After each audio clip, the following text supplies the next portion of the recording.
This is CMA's February webinar, Powerful Ways to Improve Customer Experience Across Top Marketing Channels.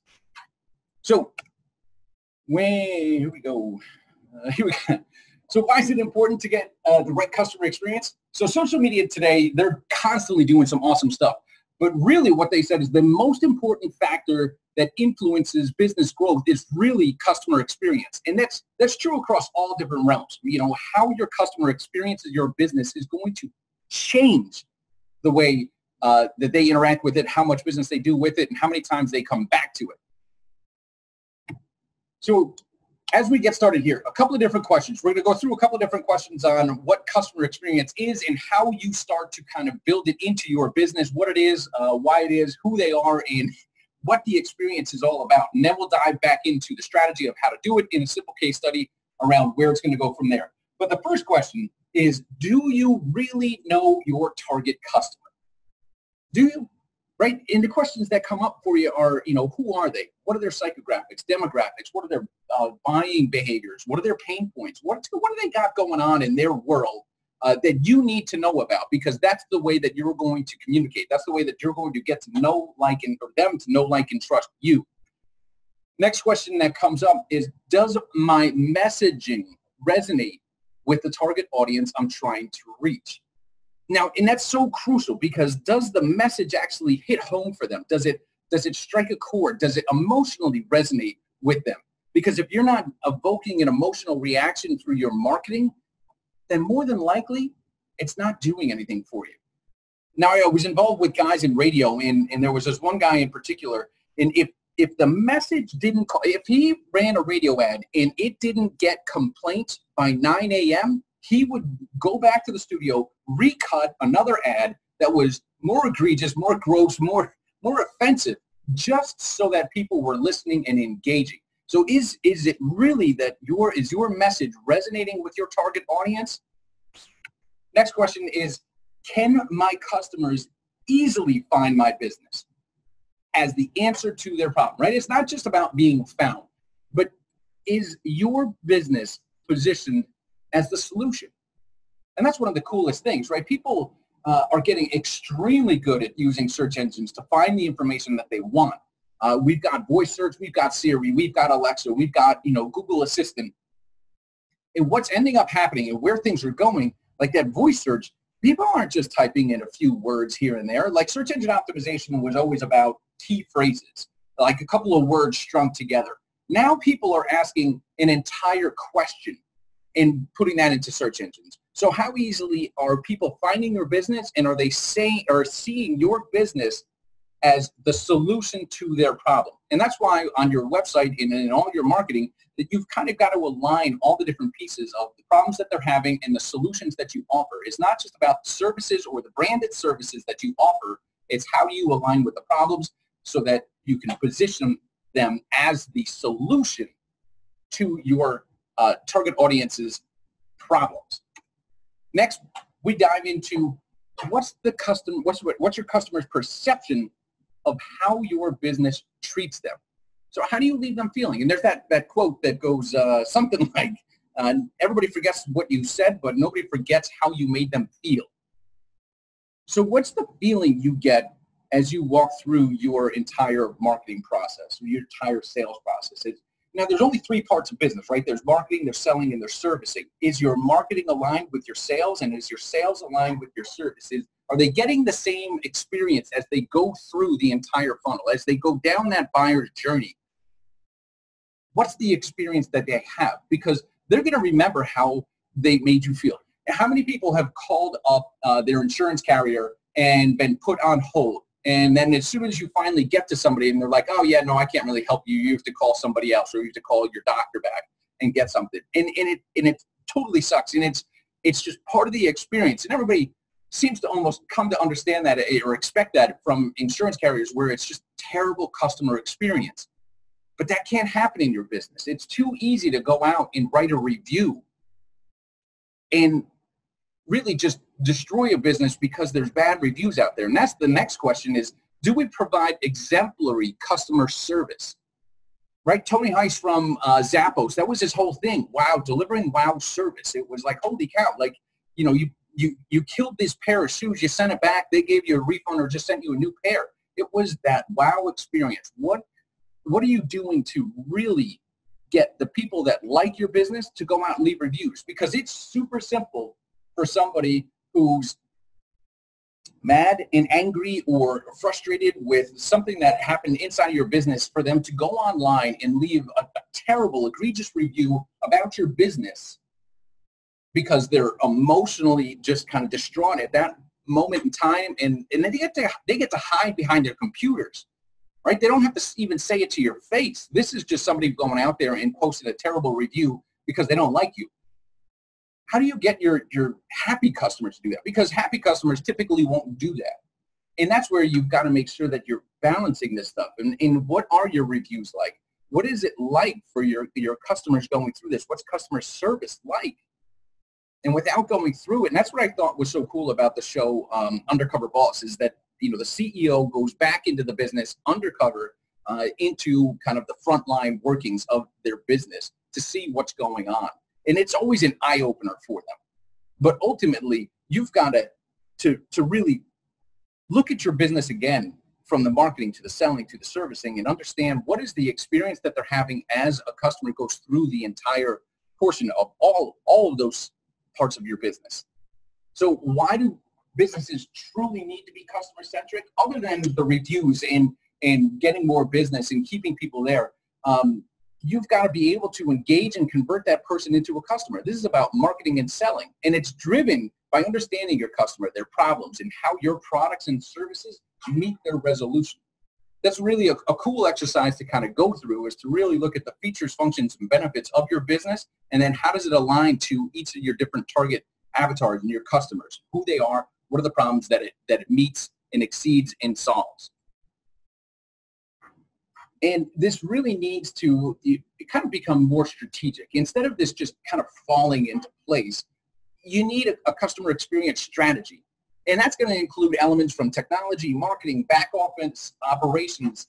You know, and each one of these elements delivers different experience, and it's going to hold a different level of relevancy through the entire buying journey. So from marketing to the sale to the service of it, to how you upsell from there, to what actually happens. How do you get somebody to leave a review?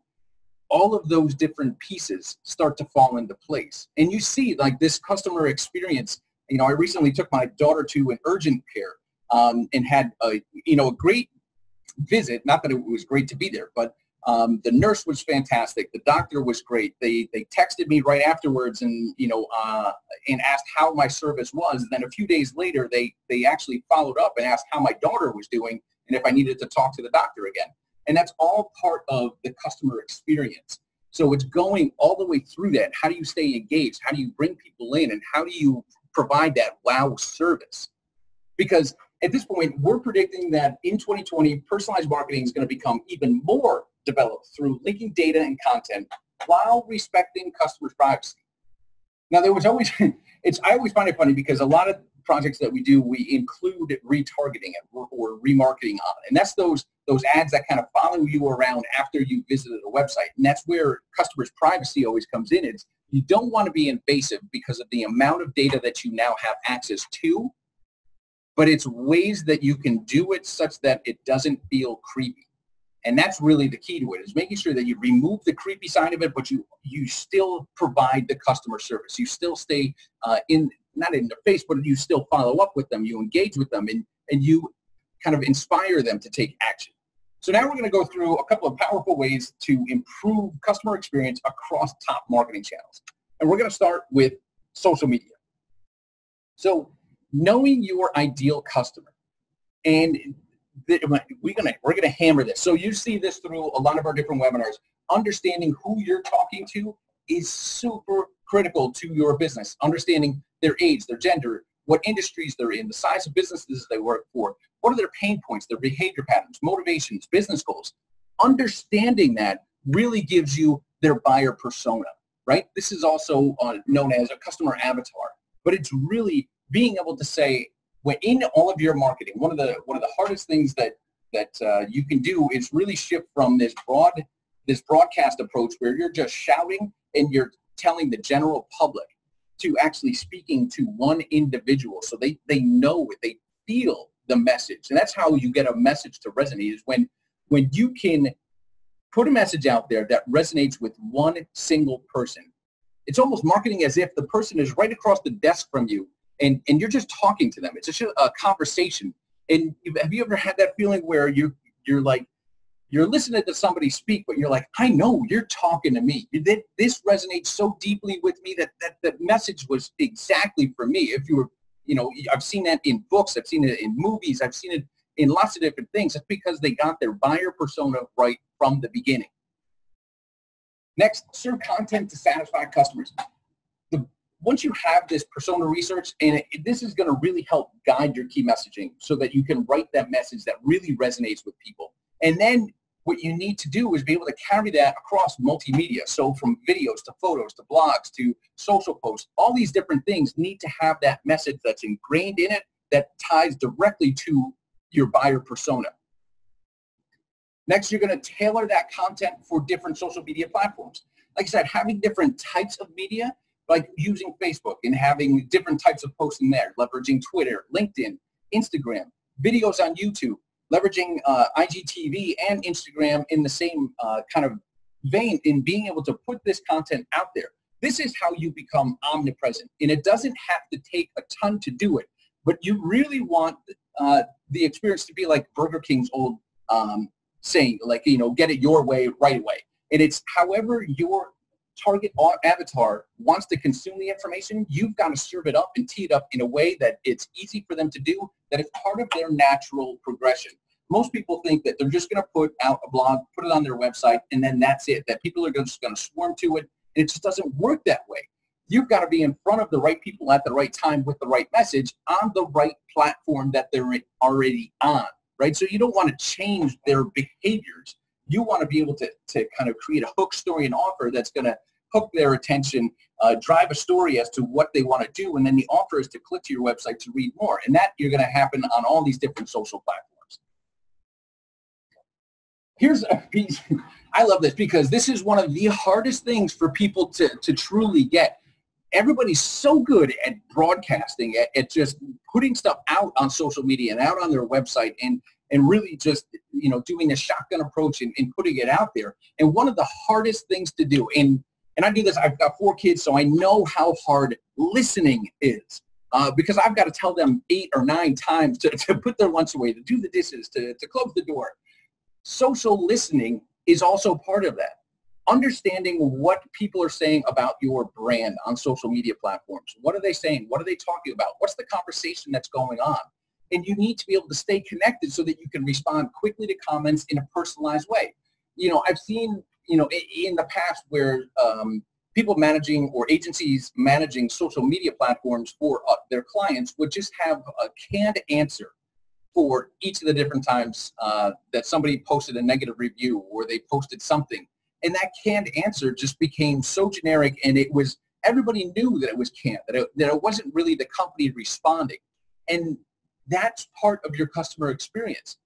People want to know that you're actually listening. People want to know and feel that you're there for them, not just pushing out content to them, not just delivering a message to them, but they want to know that you're listening. And that's one of the most powerful things is everybody is yelling, but it's the person, the individual that wants to be heard. And you can only do that by actually listening. And that's one of the toughest things that you can do, but it's one of the most impactful, because as you can build kind of that engagement online and in social, you are going to completely change the customer experience that they have with your brand. Next, we go into content marketing. So it's been said that content is king. And here's where you truly need to be the answer to your customer's problem.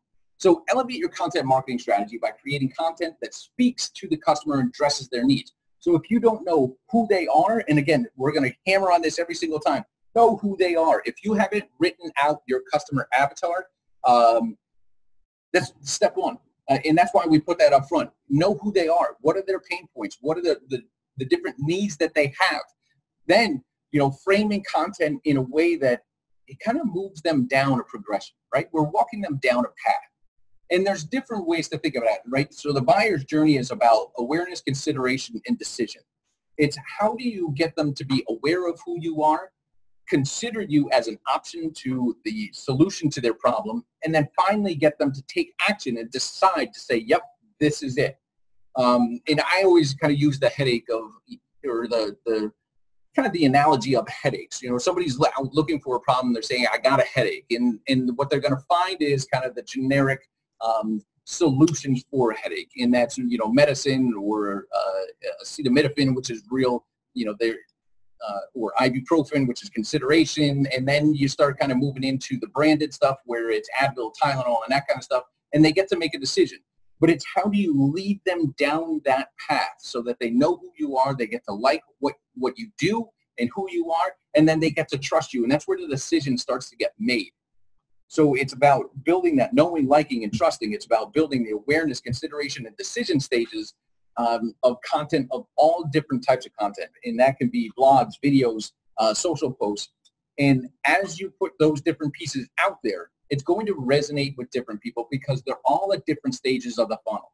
And without putting out all of that content, you're never going to hit enough people to really drive them in. You're always going to be missing out. And these days, it is way too easy for people to just simply hit the back button, go to the next person on the list, and more than likely, it is your competitor. So you don't want to let them kind of fall into that trap. You want to be able to them to engage in your world, in multimedia, multi-content, all different ways that they can to stay in your world and move down your funnel. So share helpful and entertainment content. Here's where a lot of people just started posting tons of different blogs and putting up videos that truly weren't that entertaining. Now, imagine if I were just to kind of read this slide to you, and I could read it like this: come up with topics that your audience enjoys and your customers will find helpful. You've got to be entertaining. You've got to be engaging. And that's where the energy truly comes in, right? So by determining the type of content that'll work best to communicate that message, and it's going to go through blog posts, videos, infographics, news, webinars, case studies, lots of different types of entertaining information. And that's why you see one of my favorites is Russell Brunson. He talks about using a Seinfeld sequence, and it's really about kind of daily episodes of information. And it's basically the entertainment, but then tying it to a message around what your brand is. And it's a great way to go because it provides that entertainment, it hooks people in, it gets them reading. Realize you only have about 5 to 7 seconds at this point to grab somebody's attention, hook them in, get them to read or to watch your video or to download your infographic, read the news, watch your webinar. No matter what it is, you don't have that much time. We're all competing for people's attention in this world, and unless you grab it, hook it, and pull them in, you're going to be missing out. And again, it's too easy to hit the back button, go to somebody else, and on to the next competitor. So make it relatable, easy to understand. You know, it's funny. Everybody went through college and they're writing classes and all this other stuff. But when you look at newspapers, I think they write to almost a 6th grade level. And that's really to engage and inform customers, right? Because it's very simple. It's very easy to read. So you want to do this by focusing on, you know, what your unique selling proposition is and how you kind of show value to your customers. You know, what does that look like? How do you actually, you know, create content that will entertain them, that will provide the information that they're looking for, kind of educate them on something, get them to see you as the authority, provide credibility, get them to know, like, and trust you, and then ultimately decide that they're actually going to do business with you. So that's a couple of different pieces of getting that going for content marketing. And where does it all end up? At this point, it comes down to web design, right?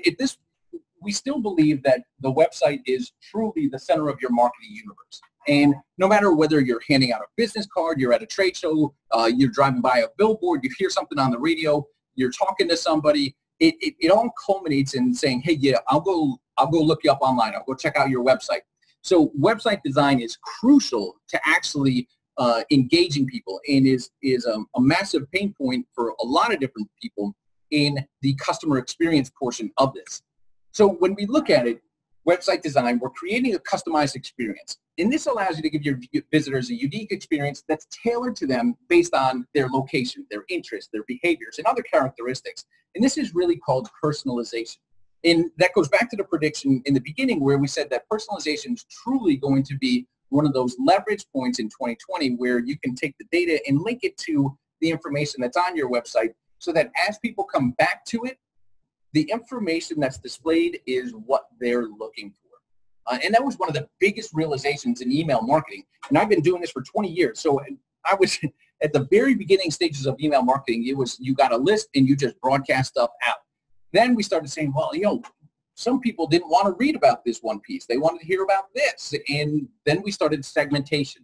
And this is where it really comes down to creating great customer experiences, give people what they want, where they want it, how they want to consume it. And that could be based on their location, interests, behaviors, or other different things. But it's really about how do you tailor the experience to the user so that it engages them more. If it's that hard to get their attention, once you have it, you don't want to lose it because you're serving up information that doesn't really relate to what they want to hear about, and it doesn't really matter to them. That's the key is people read what they want to read.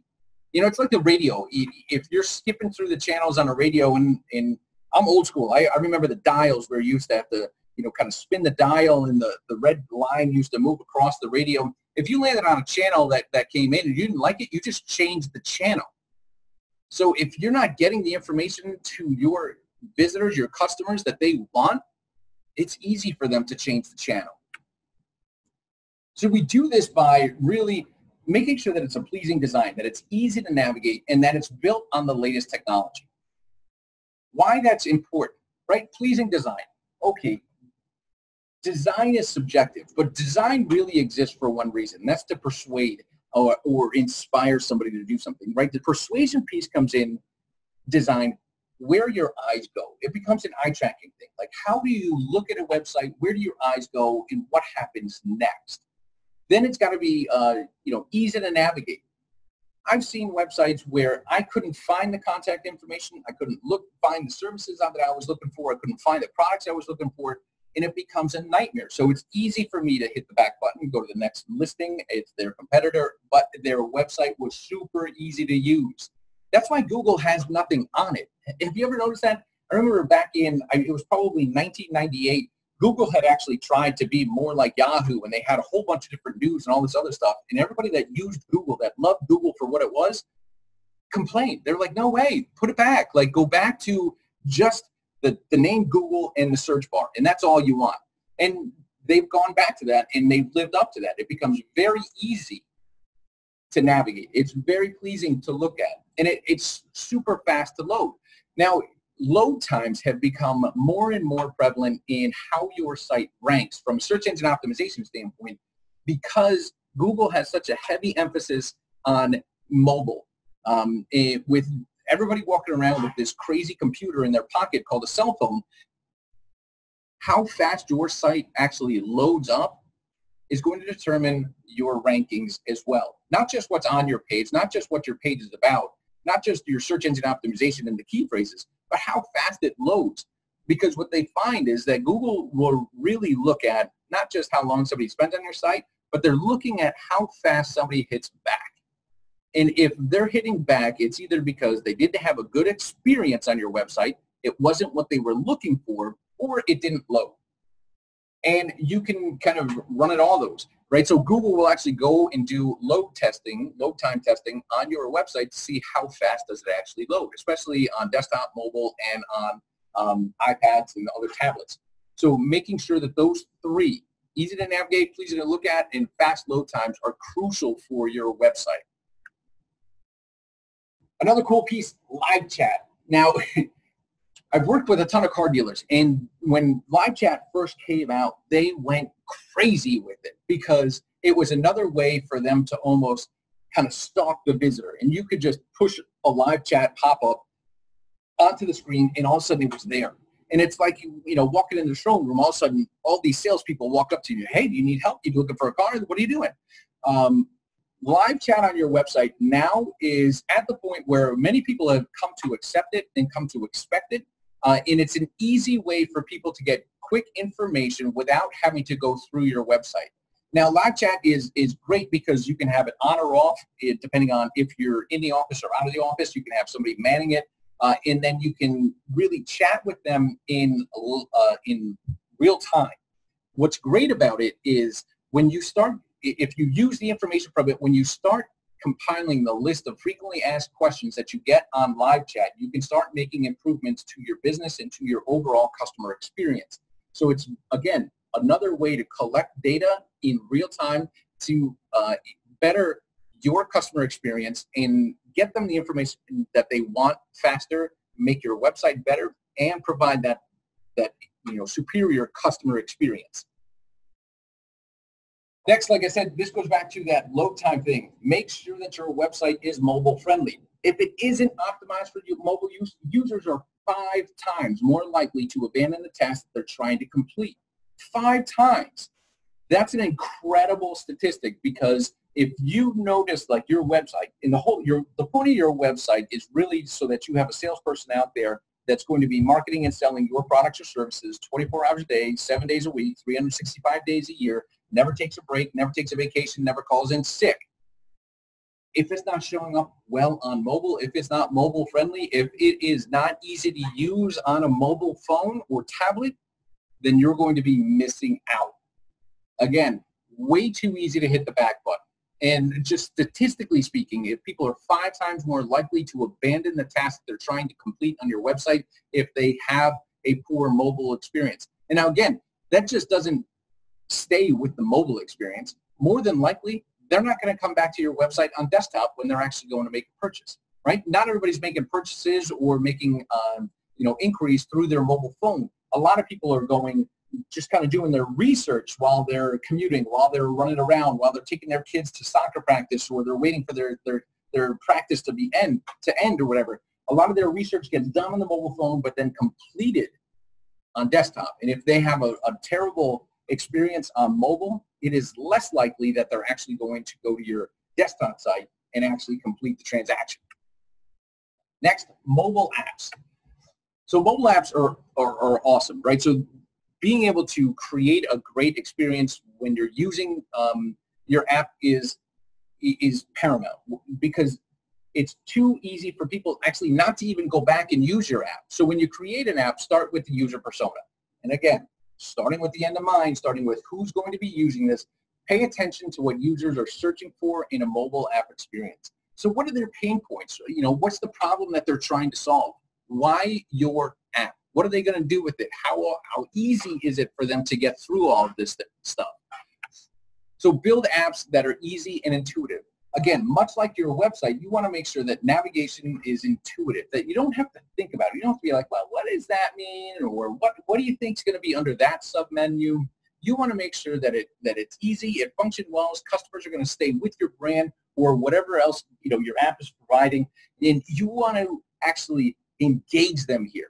Because if they're using your app, it's got to be super simple. They got to get to what they want, and they got to be able to do what they need to do without having any questions or hesitations on it. And you do that by, kind of implementing the latest design trends. So user experience, it's really the process of creating products that provide meaningful and relevant experience to users.